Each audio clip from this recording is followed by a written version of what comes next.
Hello, all you fine feathered individuals. Yes, it is League on Lock. Yes, I'm Eric, and yes, that is Mark. We continue to maneuver through this offseason. We're just waiting for news to come.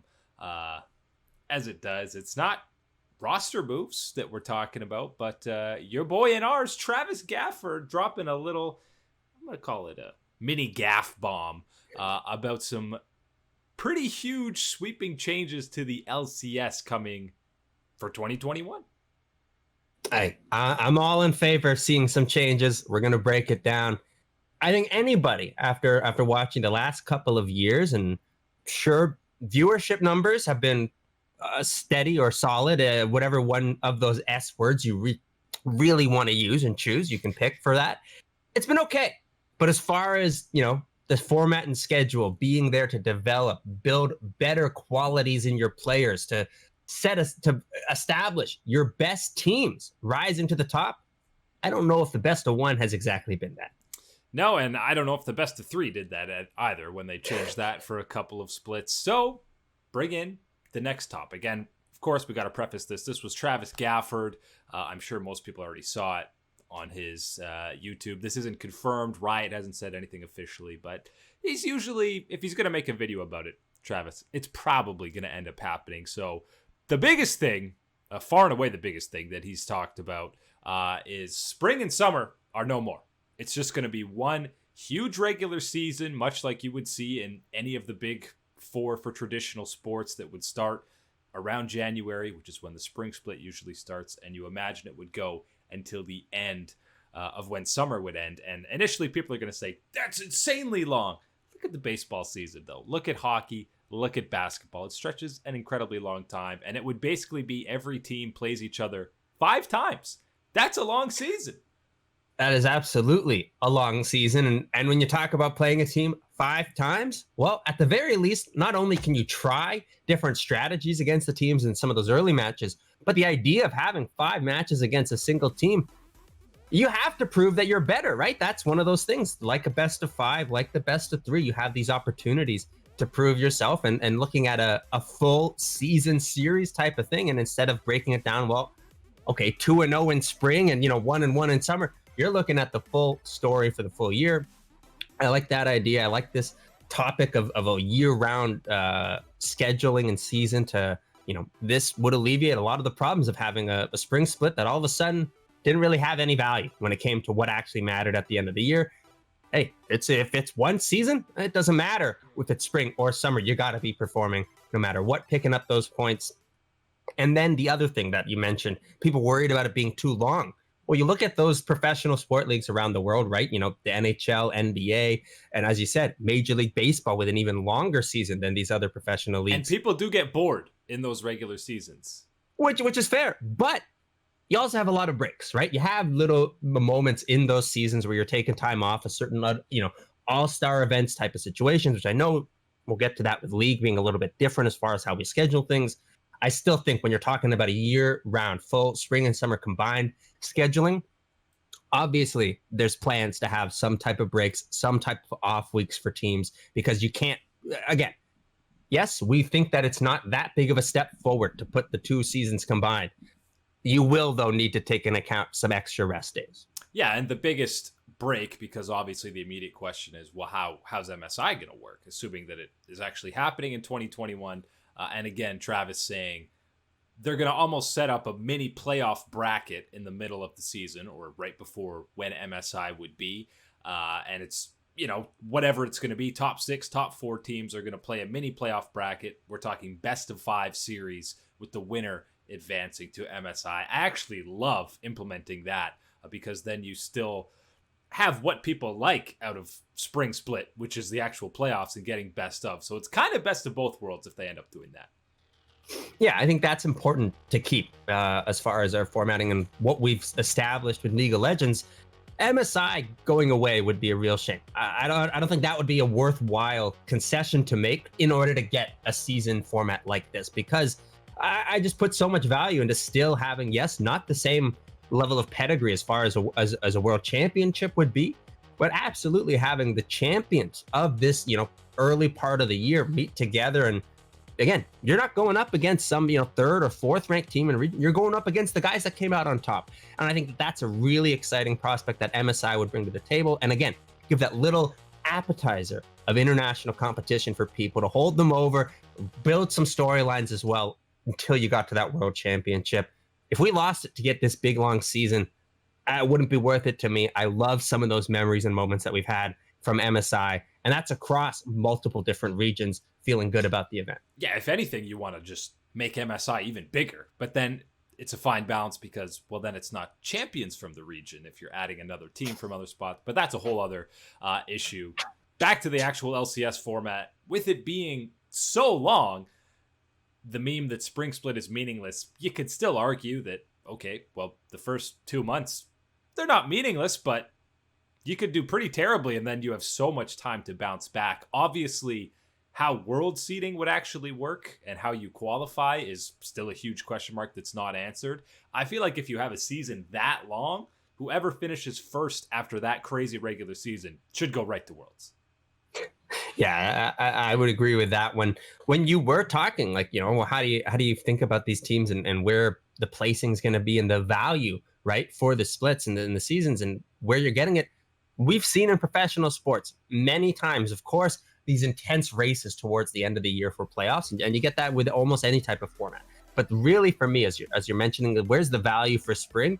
What's going to be building these leads, right? The idea that it's not going away. You're not done with whatever happened the first 2-3 months. If you've put together a pretty mediocre run, well, then you're going to have to be above average for the last half if you want to make any type of moves. I like this idea of again, every match is more or less going to have the same type of weight. It's a little bit heavier as you put more implications towards the end of the year. But yes, still, I think enough times I've seen in professional sports to say that, what, early success, early, victories as far as in the year, if you're able to coast out and, manage some problems that will arise throughout the year, I don't think that those early victories are invalidated. And the biggest glaring issue for me still with this formatting is talking again about the world seeding. If you have this 40 plus games that you're playing throughout the split, and then the world's qualification is just going to come to the summer playoff bracket, what's the point of playing these 45 games if 8 of the 10 teams, you can't do an 8-team playoff bracket if you're playing for this long? And the reason that these regular seasons work in the NBA, the NHL, the MLB, there's 30 plus teams. You've only got 10 teams. I worry people are going to get bored when they have Dignitas Immortals for the 5th time of the season. Yeah, absolutely. That is going to be something that you're going to have to manage. And I think that's an issue regardless if this was the LCS or even the LEC, right? I think you still come into that. And as you're talking, it is more so about the depth, the number of teams that these other professional leagues can put out that helps them with these type of formats. That will be a downside that the broadcast will have to sort out. And I know that that's going to be, whether we like it or not, a very important one, because as far as maintaining viewership, making it high, making sure that all those sponsors get all those eyeballs looking at their ads, Red Bull Baron power play. It's very important for Riot Games to keep that going on, keeping that cash flow for League of Legends as a product. And hey, this is what it's all about. The viewership is the numbers that you got to be keeping an eye on. And I think you're right in saying that this could be something when, Immortals, Dignitas, Immortals, CLG, one of those type of matchups, that's not really, at least right now, bringing the hype, especially when you're seeing it for the 4th time in a row, when maybe the only thing you're looking at for the 4th time is going, well, is this game going to be 60 or 65 minutes this time? Well, I don't know. I think, oh, God. Oh, the long games. I'm sorry for that nightmare, guys. Got me chills in the worst way. With so many extra games, it sounds like they're obviously going to have to add another day of scheduling. It can't just be Saturday, Sunday when they're playing this much. Sounds like Friday will be there from what Travis was saying. And it's going to be not just, the Friday Night League special 2 matches. They're going to have a full 5 games slated for that. And that's more on the broadcast. It's more uptime for them, which I guess is a positive, even though the numbers are going to be stretched if it's not TSM versus Team Liquid or Cloud9. The numbers are definitely going to be a little bit smaller when they are playing so often. But it's going to be very interesting. I don't know if this will actually help NA as a competitive region so much. The other big change is the Academy Leagues, and it was kind of vague. I don't know if the details are fully ironed out. I don't really know what the changes were based on what Travis said, but it sounds like the Academy League is going to be completely different to what it is now, with more emphasis on just LCS teams scouting, not just Academy, but a league, an amateur scene below that, and the amateur and Academy team or group kind of coming together. It's still questionable for me. Yeah, I would still need a little bit more of those details to be ironed out, or at least some more of those details to be, concrete. This is what we're going with, and then everything else can be, changed at that point. When you're talking about this type of system, this idea, this tier coming through, it reminds me a lot more so of what we see with the LEC, what we have seen in the past from Riot as far as investing a different situation, obviously America and Europe and just the layouts. But what they were investing as far as into these regions, right? Investing into the regional leagues that they had and establishing them after the LEC as being these lower down tiers that you go brilliantly. through. Exactly. The amount of talent that they're able to foster, the amount of competitive, situations and scenarios that you're able to put this young talent in and grow from and learn from, and then step up to the next level of talent to be tested against type of things. It's really worked out. And I think from what I understand and from what I hear, it sounds like a similar type of system. Obviously, again, can't be exactly the same given just the structure of America compared to what the European region is. It's just such a smaller player base in North America. Right. But it sounds like that this is how they're trying to establish it, right? Trying to prop up the academy and young players, and even outside of that academy system, to try and increase the level of experience and performances that they're going to be exposed to early on, and help that development track get fast forward. And I mean, the end goal is hopefully that we see more young talent developed, fostered within North America. But some of the bigger teams, TSM has their scouting grounds. Cloud9 obviously has been doing it, the lone team to do it well over the last 3 years. We'll give a shout out to Team Liquid for tactical. But he started within TSM as well. So. That's a TSM bias. I don't know how much. Again, hey, Steve opening up the pocketbook feels good. We'll give him credit for that. Feels good. It was a smaller check. Jensen gets the big check that Michael Scott always gives on The Office, and Tactical got an under the table. Hey, here you go. Hey, you can't be giving Reggie that big check, man. No way. Can't be doing that. One last thing on just the long regular season. I think one way that they really need to keep people's interest in it is fully invest in something they've been talking about for years now, and that's fantasy. They've talked about LCS and LEC fantasy. Other leagues and regions have been doing it, but it was still at its peak when Riot was running it in tandem with their broadcasts. If they fully invest in that, that's one way to keep people invested throughout the entire season, because all of a sudden you care a little bit more about Dignitas versus Immortals when you've got Johnson on your fantasy roster. And hey, when you got Johnson on your fantasy roster, and oh boy, who am I facing this week in fantasy? Oh man, I'm facing Eric's team. I cannot lose to Eric. I gotta be there to support my boys Dignitas. That's what we're talking about. These type of situations. Again, esports, yes, sometimes we can be special. We can be our own unique things. But there's other times you realize it's competition. It's sports, right? You can be just like the other leagues, the other sports. And that there's plenty of positives to take from traditional sports. And one of the biggest things is the involvement with the regular fan that you can get with fantasy sports. And hey, I'm a pretty darn sure I'm a regular fan myself, because I would love to see some fantasy sports come to League of Legends, be brought in the way that it should be. Because again, as you said, this is the bringing in ideas, bringing in extra motivation to watch games, to have certain, extra motivation to be like, man, Hunter really saved me last week, putting up that amazing performance on the Sunday. I'm a huge Hunter fan now. Like these type of things are big for generating fan involvement in the scene. And you know what? The LCS, we're not above that yet. So I think getting some type of fan involvement, additional extra stuff in like a fantasy. And as you said, they've been talking about it for the last couple of years, trying to say that they need to get it ramped up. Figure it out, man. Give it to the people. They could even put it into your account, with how terrible drops were with Worlds. They could even, you get X amount of points in a week. They say, great job. Here's a Hextech chest or something that they can give you and implement right into your league account.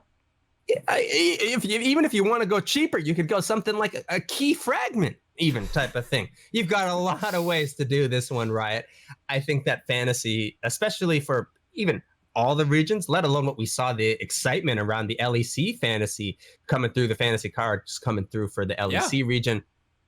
There was a lot of hype around that. A lot of people wanting to get But involved. none of these have stuck. There's hype when they come around, and then it feels like they fall off pretty quickly. When I'm talking like season 3 now, when they originally had fantasy, people loved it and were all over it.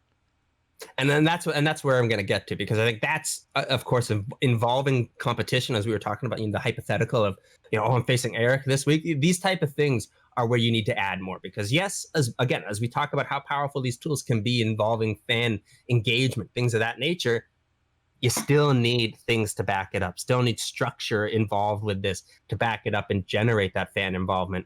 That's going to be important, but I really like that you brought that up, because I think that, again, the fantasy, that can be a really strong aspect to add to it for not just the league, but especially for the fans. It's the only way they're going to get people invested in 45 plus games for a lot of these squads. We alluded to it earlier.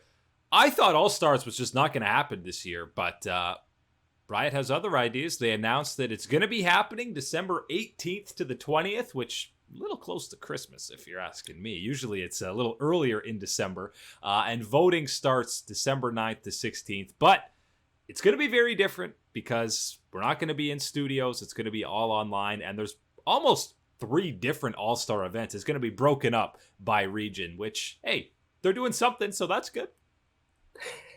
We've been critical of All-Star type of events in the past, and I'm going easy on this one. I'm going easy on this one. I feel the exact same. Whereas I'm kind of in the position of, what, I can nitpick, I can criticize. You know what? Let's make it a little bit more about the players and the actual, all-stars at this event is what people care about. But really, at the end of the day, after everything that went on with Worlds to get such an amazing, event to actually happen live, things of that nature for over a month, I'm willing to slide and let Riot have some success with this one. And I think that, what? Past years where we have been super critical and doubting of the event, usually at the end of it, we come out going, it was better than I thought, better than I expected it was going to be. Was it an amazing time and a banger? No, but it was better than I expected a lot of these events to turn out. It was a time. It was better than my normal time I would spend probably on Twitch on the weekends and stuff. So I'll take that as a victory for Riot.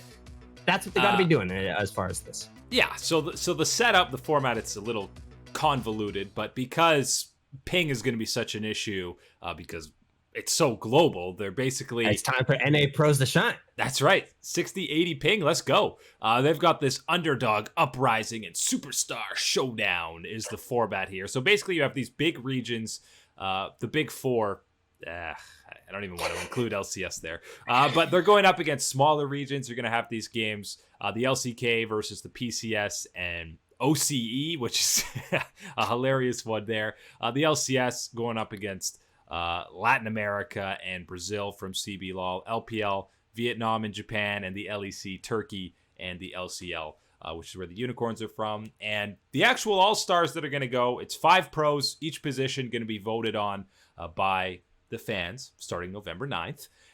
And the top vote getter from the LCS and LEC are going to be team captains, and they're going to pick players to draft their team. But you have to pick 2 players from EU and NA. So we're going to have a weird hybrid of NA and EU. So it's not really NA versus EU. No, we're not getting that one. And as you said, the big 4, right? These underdogs rising, the big 4, the LCS squeaking in as some type of big 4. Might be the last year we're there. Yeah, I don't know. This event's supposed to be in December, but I feel like the LCS is still wearing the Halloween costume of pretending to be one of these major regions. But I knew they weren't going to be 2 BM and make it the underdog rising and make the LCS play against the LEC as the underdog. I knew as much as the memes would be great and it'd be a spicy match. That's I knew that they 2021. wouldn't go for that That's route. the plan for 2021. Well, when no teams from NA get out of groups again. Yeah, that's of right. course. Right. That's the punishment. Yeah. Third time's the real punishment where it comes in. And there's also, they're going to have 5 former pros, which are the legends, and 5 Q Kings, which are your streamers. Now, only 5 are going. Now, from each region, 5 NA, 5 EU. But that's last year there was, I feel like, a lot more than 5. So Tyler 1 is going to be there immediately, although he's a member of T1 now. So is he representing the LCK? Yeah, that's the real question now. LCK influencer Tyler 1. And he's all about scaling now. What a shame. Oh no. And they're still going to have the 1v1 tournament, but within the 4 matchups that I mentioned, the underdogs superstar, there are going to be 4 different 1v1 tournaments, which, it kind of takes away from the hype of who's the actual 1v1 champ, because we're going to have 4. I would have left it as just the 1v1 tournament, right? Just leave it as that one that we have right now, because what's wrong with it, right? Everyone has already come to know and love this format. You don't need ping in 1v1s. You're just winning on minions anyways, right? Yeah, that's how it's gonna go. But yeah, as you say, this is the format that we know. People like it, and we see it. And now adding in these extra ones, I don't know, man, if my interest is gonna be there for these underdog 1v1s. Give me just a full-on 1v1 crown the 1v1 champion. That's what I want. Yeah, Bwipo doesn't even get to defend his title, really. And I'm glad you get to vote on 5 people again. It's been these weird formats where only 2 come from each region as actual pro players. Now you're getting each position is going to get voted in, which is the way it should be. You want an all-star top laner, jungle, mid, AD, and support from every region, and that's what we're going to get. So I'm happy to see that.